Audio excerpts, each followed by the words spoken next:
So good morning guys और आपके क्रिक exam channel में आप सभी का स्वागत है। तो आज की इस वीडियो में 10 सितंबर के इंपॉर्टेंट करंट अफेयर्स को हम लोग कवर करेंगे। तो हमारा पहला और इंपॉर्टेंट प्रश्न क्या है, हाल ही में नॉर्थरॉप ग्रूमेन ने अपने सिग्नस स्पेसक्राफ्ट का नाम किसके नाम पे रखा है? तो आंसर होगा कल्पना चावला। तो अंतरिक्ष जाने वाली भारतीय मूल की पहली महिला अंतरिक्ष यात्री थी ये कल्पना चावला और उनको मिला है ये बहुत बड़ा सम्मान। अभी एक एरोस्पेस कंपनी है नॉर्थरॉप ग्रूमेन, यूएस की है ये, और इसने अपने लॉन्च होने वाले सिग्नस स्पेसक्राफ्ट का नाम भारतीय मूल की पहली महिला अंतरिक्ष यात्री कल्पना चावला के नाम पे रखा है। ये Cygnus spacecraft international space station के लिए 29 सितंबर को छोड़ा जाएगा।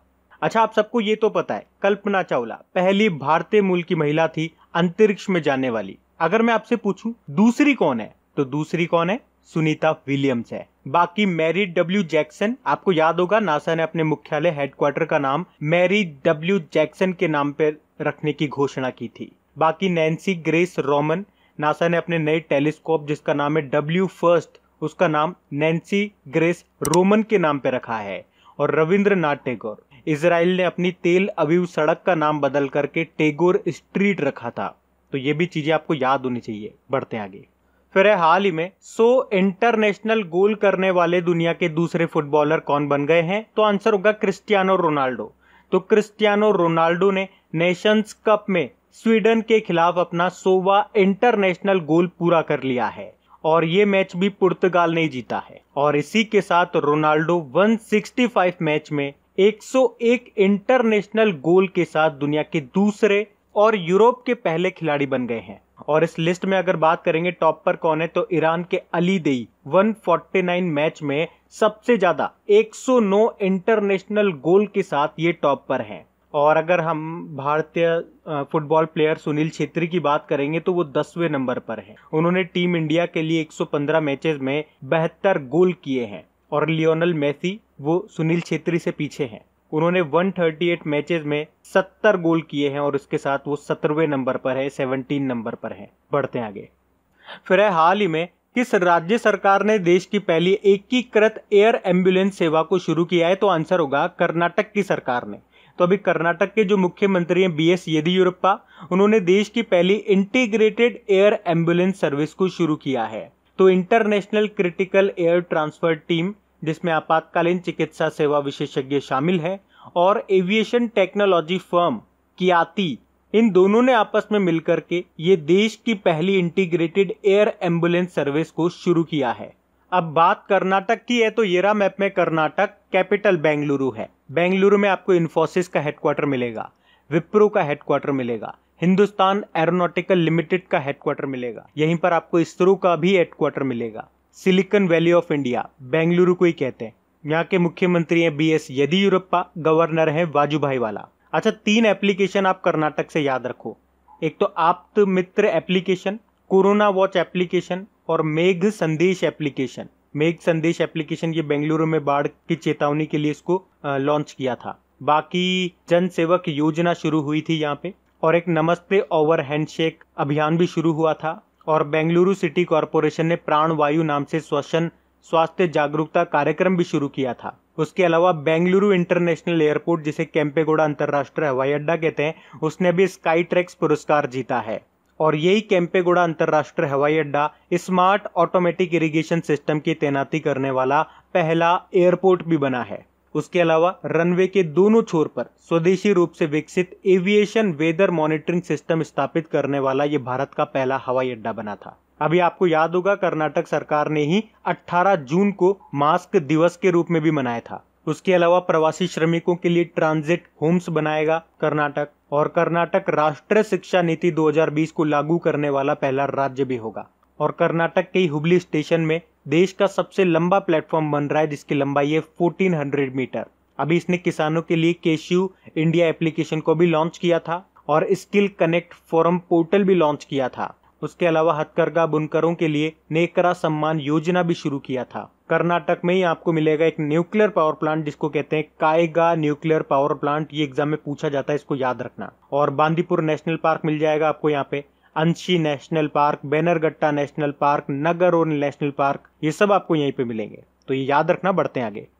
और गाइज अगर वीडियो आपको अच्छा लग रहा है तो प्लीज इसे लाइक करते हुए चलना। देखिए आप लोगों ने अभी लाइक किया है या नहीं किया है, नहीं किया है तो अभी इसको लाइक कर दीजिए, लास्ट तक आप लोग भूल जाओगे मैं कह रहा हूँ। और हाँ, इसे शेयर भी जरूर कर देना अपने दोस्तों के साथ में। और अगर आप में से कोई स्टूडेंट इस चैनल को फर्स्ट टाइम देख रहा है तो आप इस चैनल को सब्सक्राइब कर सकते हैं। सब्सक्राइब करने के बाद में पास में बेल आइकन को जरूर प्रेस कीजिएगा ताकि आगे के आपको नोटिफिकेशन मिलते रहें, ताकि आपसे कोई भी वीडियो मिस न हो। बेल आइकन को प्रेस करना जरूरी है। चलिए बढ़ते हैं आगे।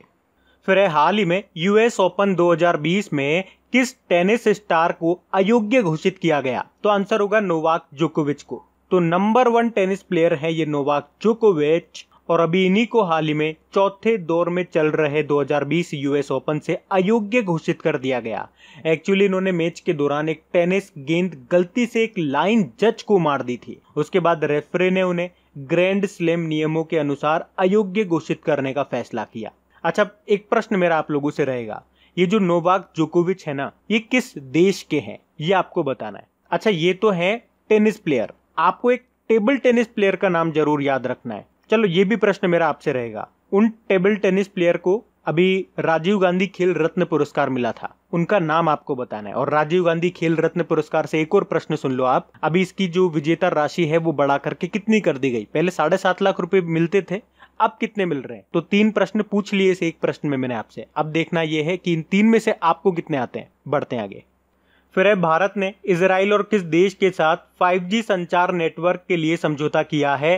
तो आंसर होगा अमेरिका।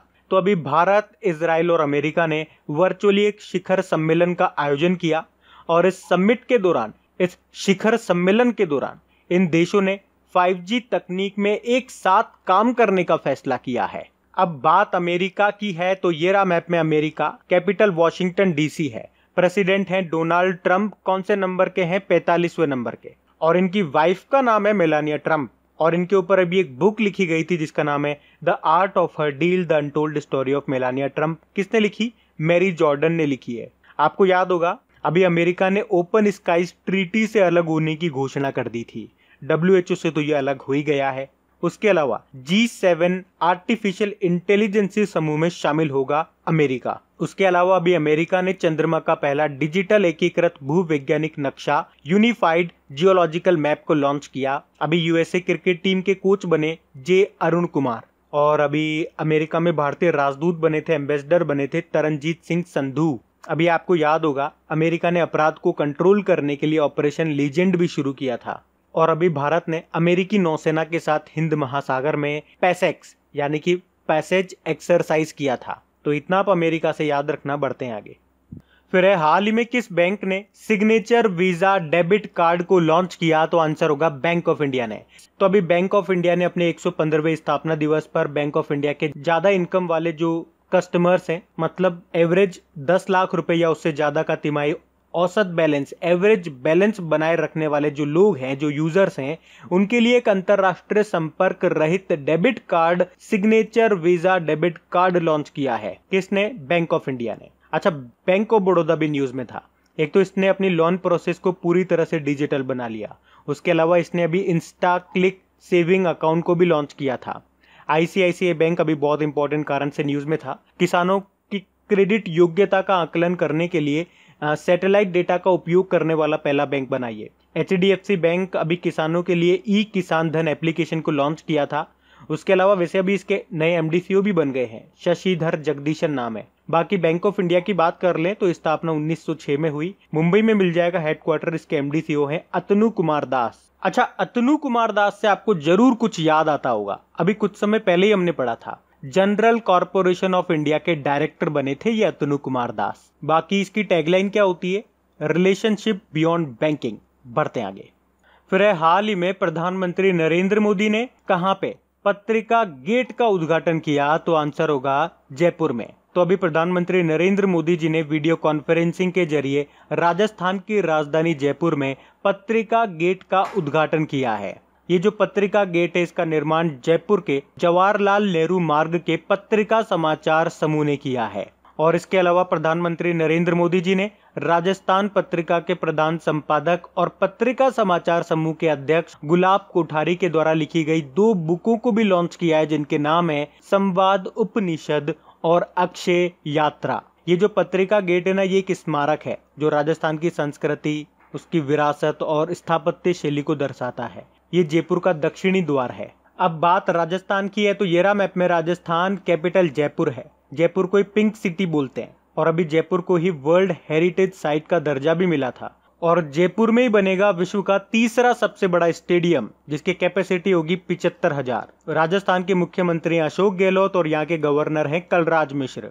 अभी आपको याद होगा राजस्थान ने वन स्टॉप शॉप योजना शुरू की थी। उसके अलावा प्योर फॉर श्योर अभियान भी शुरू किया था और गरीबों को भोजन देने के लिए इंदिरा रसोई योजना भी शुरू की थी जिसमें 8 रुपए में खाना दिया जाएगा। उसके अलावा आयु एवं सेहत साथी एप्लीकेशन को भी लॉन्च किया था। राजकूप सिटीजन एप्लीकेशन को भी लॉन्च किया था ई पास जारी करने के लिए। स्माइल ई लर्निंग प्लेटफॉर्म भी लॉन्च किया था। राज कौशल पोर्टल भी लॉन्च किया था ताकि श्रमिकों को आसानी से रोजगार मिल सके। उसके अलावा राजस्थान ने स्वास्थ्य मित्र को भी नियुक्त किया था। स्वास्थ्य मित्र को तो नियुक्त किया था राजस्थान ने, जबकि किसान मित्र को नियुक्त किया था हरियाणा ने। और जैव ईंधन नीति को लागू करने वाला पहला राज्य आपका राजस्थान ही है। राजस्थान में 3 टाइगर रिजर्व मिलेंगे आपको, सरिस्का, रणथंबोर और मुकुंदरा हिल्स। बढ़ते हैं आगे। फिर है हाल ही में किस राज्य या यूनियन टेरिटरी में पहला कैनबिस दवा परियोजना शुरू किया जाएगा? तो आंसर होगा जम्मू कश्मीर में। तो हमारे जो डोनर मंत्री हैं जितेंद्र सिंह, उन्होंने कहा है कि जम्मू में Indian institute of integrated medicine में कनाडा के सहयोग से पहली बार कैनबिस दवा परियोजना की स्थापना की जाएगी और ये यूनियन टेरिटरी बनने के बाद जम्मू कश्मीर में पहला बड़ा विदेशी निवेश होगा। कैनबिस मतलब एक तरह की भांग है। ये कैंसर, डायबिटीज वगैरह से जो पीड़ित रोगी होते हैं उनके लिए दर्द निवारक दवा बनाने के लिए इसका इस्तेमाल किया जाता है। और आपको बताइए इसके पौधे को उगाने के लिए परमिशन की जरूरत होती है क्योंकि ये नशीली दवाओं के दुरुपयोग के कारण उपयोग के लिए प्रतिबंधित है। जम्मू कश्मीर की बात करेंगे। अच्छा, इसके अभी लेफ्टिनेंट गवर्नर कौन बन गए हैं? गिरीश चंद्र मुर्मू जी के बाद मनोज सिन्हा बन गए हैं। जो गिरीश चंद्र मुर्मू थे, जो इसके पहले लेफ्टिनेंट गवर्नर थे, वो तो 14th नंबर के कंट्रोलर एंड ऑडिटर जनरल बन गए। और अभी मनोज सिन्हा जी के नए प्रधान सचिव प्रिंसिपल सेक्रेटरी बने थे कौन? नीतीश्वर कुमार। अभी जम्मू कश्मीर के लेफ्टिनेंट गवर्नर मनोज सिन्हा ने ही जम्मू कश्मीर प्रशासनिक सेवा अधिकारियों के लिए एक ऑनलाइन पोर्टल लॉन्च किया था स्पैरो नाम से। और अभी जम्मू कश्मीर के एक कश्मीरी केसर को जीआई टैग भी मिला था और इसी कश्मीरी केसर के व्यापार को बढ़ाने के लिए ई नीलामी पोर्टल को भी शुरू किया गया। अभी जम्मू कश्मीर ने अपने कृषि उत्पादन विभाग का नाम बदल करके क्या कर लिया? कृषि उत्पादन एवं किसान कल्याण विभाग। जम्मू कश्मीर हाईकोर्ट की चीफ जस्टिस का नाम है गीता मित्तल, जो कि यहाँ की पहली महिला चीफ जस्टिस है। अभी जम्मू में सिटी चौक का नाम बदल करके भारत माता चौक करा गया। सर्कुलर रोड चौक का नाम बदलकर अटल चौक करा गया। यहीं पे आपको मिलेगा doctor Salim Ali national park. एक सलीम अली बर्ड सेंचुरी भी है जो आपको गोवा में मिलेगा। बाकी किश्तवाड़ नेशनल पार्क यहाँ मिलेगा। दचिंगम नेशनल पार्क आपको यहाँ पे मिलेगा। एक हेमिस नेशनल पार्क आपको याद रखना है, ये मोस्ट इंपॉर्टेंट है क्योंकि पहले ये जम्मू कश्मीर में आता था लेकिन जब से यूनियन टेरिटरी का दर्जा मिला है अब ये लद्दाख में आता है, तो इतना याद रखना। बढ़ते हैं आगे। फिर है अभी हाल ही में भारतीय रेडियो खगोल विज्ञान के जनक का निधन हो गया। उनका नाम क्या है? तो आंसर होगा गोविंद स्वरूप। तो भारत के रेडियो खगोल विज्ञान के जनक प्रोफेसर गोविंद स्वरूप का अभी निधन हो गया। इनका जन्म उत्तर प्रदेश में हुआ था और ये Tata institute of fundamental research के रेडियो एस्ट्रोफिजिक्स के राष्ट्रीय केंद्र के संस्थापक निदेशक थे। तो इनका नाम याद रखना। वैसे अभी एक दिग्गज फिल्म निर्माता, फिल्म मेकर का भी निधन हो गया। उनका नाम है जॉनी बख्शी। अच्छा, आगे बढ़ने से पहले मैं एक और पॉइंट आपको बता दूं। अभी अगस्त मंथ जो हमारा निकला है उसमें जितने भी इंपॉर्टेंट डेज आपके बने उनका एक सेपरेट ऑडियो मैंने बना दिया है। ऑडियो आपको खबरी एप्लीकेशन पे मिल जाएगा। उस ऑडियो रिवीजन का लिंक मैं नीचे डिस्क्रिप्शन में और कमेंट बॉक्स दोनों जगह डाल दूंगा, तो जाकर के आप उसको सुन सकते हैं और उन सभी इंपॉर्टेंट डेज का एक साथ आप रिवीजन कर सकते हैं। अभी हम बढ़ते हैं आगे। फिर है हाल ही में जमैका में किसे भारतीय उच्चायुक्त हाई कमिश्नर के रूप में नियुक्त किया गया है? तो आंसर होगा आर मसाकुई को। तो अभी हाल ही में आर मसाकुई को जमैका में भारतीय उच्चायुक्त के रूप में नियुक्त किया गया है। ये वैसे तो अभी वर्तमान में जिम्बाब्वे में भारतीय राजदूत हैं, एम्बेसडर है। और एम्बेसडर और हाई कमिश्नर यानी कि राजदूत और उच्चायुक्त के बीच में अंतर मैं कई बार आपको बता चुका हूं। फिर भी अगर आप में से कोई इस वीडियो को वेरी फर्स्ट टाइम देख रहा है तो आपको शॉर्ट में बता दूं। देखो, जो कॉमनवेल्थ कंट्रीज होती है वहां पे हम बोलते हैं उच्चायुक्त यानी कि हाई कमिश्नर, और जो नॉन कॉमनवेल्थ कंट्रीज होती है वहां पे हम बोलते हैं राजदूत यानी कि एम्बेसडर। बस इतना सा फर्क है। बाकी डॉक्टर नीना मल्होत्रा, अभी पढ़ाई था हमने कुछ दिन पहले, इटली में भारतीय राजदूत बनी है ये। और राजकुमार श्रीवास्तव क्रोएशिया में भारतीय राजदूत बने थे। और सीबी जॉर्ज ये कुवैत में भारतीय राजदूत बने थे। जमैका की बात है तो ये रहा मैप में जमैका, कैपिटल किंगस्टन है, करेंसी है जमैकन डॉलर। पढ़ते आगे। फिर है, हाल ही में आरबीआई ने किस पेमेंट बैंक का दर्जा खत्म कर दिया? तो आंसर होगा Aditya Birla idea payment bank. तो अभी आरबीआई ने Aditya Birla idea payment bank के बैंकिंग कामकाज पर रोक लगा दी है। आदित्य बिरला पेमेंट बैंक, इसमें ग्रासिम इंडस्ट्रीज लिमिटेड की 51% की और वोडाफोन आइडिया की 49% की हिस्सेदारी थी। अच्छा, वोडाफोन आइडिया मैंने बोला, अभी आपको याद है ना, इसने अपना नाम बदल करके क्या कर लिया? VI कर लिया। बढ़ते हैं आगे। फिर है, हाल ही में गोल्डमैन सैक्स ने वित्त वर्ष 2020-21 के लिए भारत की जीडीपी ग्रोथ रेट कितना रहने का अनुमान लगाया है? तो आंसर होगा माइनस का 14.8%। तो अमेरिका की ब्रोकरेज कंपनी है ये गोल्डमैन सैक्स, और इसने फाइनेंशियल ईयर 2020-21 के लिए भारत की जीडीपी माइनस का 14.8% रहने का अनुमान लगाया है। और कल भी हम लोगों ने पढ़ा था, फिच रेटिंग ने कितना अनुमान लगाया था? माइनस का 10.5%। और इंडिया रेटिंग ने माइनस का 11.8% रहने का अनुमान लगाया था। और कुछ समय पहले हमने पढ़ा था एसबीआई ने कितना अनुमान लगाया था? माइनस का 10.9%। जबकि नेशनल स्टैटिस्टिक ऑफिस ने कह दिया कि पहली तिमाही में जो भारत की जीडीपी है वो कितनी है? माइनस का 23.9%। तो ये भी आप ध्यान रखना। तो अब बात करेंगे कल की वीडियो में पूछे गए प्रश्न के उत्तर की।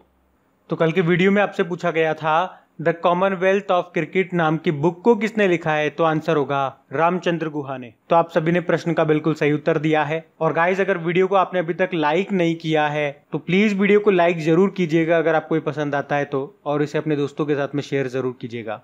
तो गाइज, इन सभी क्वेश्चंस का क्विज बना करके मैंने एप्लीकेशन पे अपलोड कर दिया है। तो अगर आपने वीडियो बिल्कुल ध्यान से देख लिया है तो वहां जाइए और इन सभी क्वेश्चंस का आप प्रैक्टिस लगा लीजिए, ताकि ये सारे क्वेश्चंस आपको अच्छी तरीके से याद हो जाए। और जो नए स्टूडेंट इसे पहली बार देख रहे हैं, आपको बता दूं कि क्विज में अब रैंकिंग फीचर भी ऐड हो चुका है। तो अगर आप कम समय में ज्यादा से ज्यादा क्वेश्चन राइट करते हो तो आपका नाम आपके फोटो के साथ टॉप 10 स्टूडेंट्स में आपको दिखाई देगा। आपको ही नहीं, जितने भी लोग क्विज लगाएंगे उन सबको दिखाई देगा कुछ इस तरीके से, ताकि आपको भी एक अंदर से मोटिवेशन मिल सके कि आपको भी यहां तक पहुंचना है, ताकि सब लोग आपको टॉप 10 में देख सकें। और वैसे भी आप तो आपकी इन करंट अफेयर्स का रिवीजन करवाने के लिए मैं इसका ऑडियो भी तैयार कर रहा हूं। तो दिन में 4 से 5 मिनट निकाल करके वो आप ऑडियो सुन लीजिए, ताकि आपका इन करंट अफेयर्स का फिर से रिवीजन हो जाए। क्योंकि आपको पता है चीजों को पढ़ना इंपॉर्टेंट है, लेकिन समय समय पर उनका रिवीजन करना बहुत ज्यादा जरूरी है। रिवीजन नहीं करोगे तो वो सारी चीजें आप भूल जाओगे। तो आप ही के लिए मैं इसका रिवीजन ऑडियो तैयार कर रहा हूँ। तो उस ऑडियो का लिंक मैंने नीचे डिस्क्रिप्शन में दे दिया है, वहां जाकर के आप मुझे फॉलो कर लीजिए। और फॉलो करने के बाद में पास में जो बेल आइकन आएगा आप उसे जरूर दबा लेना, ताकि जब भी मैं ऑडियो अपलोड करूं उसका नोटिफिकेशन आपको मिल सके। और एप्लीकेशन अगर अभी तक आपने डाउनलोड नहीं किए तो उसका लिंक भी आपको नीचे मिल जाएगा। वहीं पे आपको क्विज, वीडियो, पीडीएफ सब मिल जाएंगे। तो इस प्रश्न का उत्तर आता है तो कमेंट बॉक्स में जरूर टाइप करिए। चलिए अब मिलते हैं करंट अफेयर्स के रिवीजन वीडियो में। Thank you guys.